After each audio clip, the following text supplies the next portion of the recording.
Aujourd'hui, on est engagé sur un vaste contrôle de zone au niveau de la région Rhône-Alpes-Auvergne.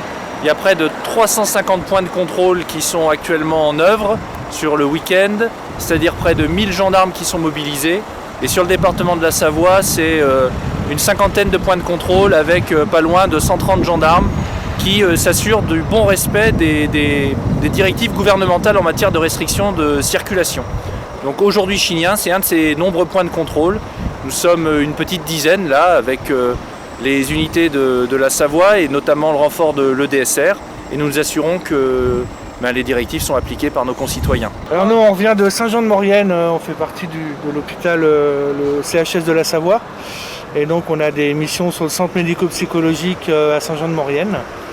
Donc on fait le trajet tous les jours afin que la population puisse bénéficier aussi de nos services dans les vallées.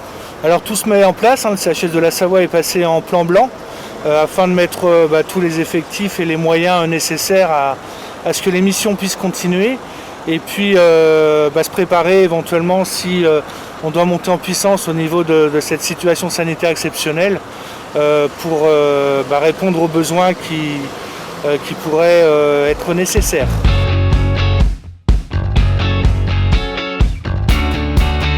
Alors l'intérêt du drone aujourd'hui, c'est surtout essayer de déceler, quand on nous les signale, les gens qui voudraient éviter nos contrôles. Typiquement ici, si on nous signalait une personne qui quitte rapidement l'autoroute parce qu'elle a eu l'information selon laquelle on les contrôlait à la barre de péage, on pourrait aller rapidement vérifier sur le réseau secondaire à proximité si en effet cette voiture est passée ou passe par ce réseau secondaire et puis mettre en place un dispositif pour l'intercepter, savoir pour quelles raisons elle pourrait avoir intérêt à éviter notre contrôle. Je dirais les cas les plus... Alors récalcitrants, c'est pas le mot, mais des gens qui souhaitent ou qui n'ont pas compris manifestement l'importance de ces mesures, de ces efforts qu'il faut produire. Ce sont des gens qui vont faire 70 km de vélo par exemple, ou qui décident d'aller faire une rando en montagne, en raquette, ou qui décident d'aller se promener à plusieurs, ou qui font des barbecues sur le bord du lac. Voilà, c'est des gens comme ça qui aujourd'hui n'ont manifestement pas compris et qui vont ruiner les efforts que toute la population est en train de faire. Pour vous donner un ordre d'idée, lors de la mise en place des mesures, c'était mardi, donc à 12h, on était sur l'ordre d'une petite dizaine de verbalisations. Hier, on était à une petite centaine. Et là, aujourd'hui, on est encore en cours pour ceux qui n'auraient pas compris et on sera intraitable.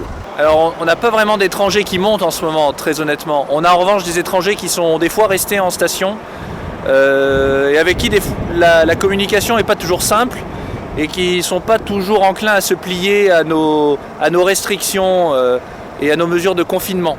Donc oui, il faut faire œuvre de pédagogie pour leur faire comprendre. Mais je pense que d'ici quelques jours, ils auront tous quitté les stations et qu'on aura en Savoie que nos Savoyards.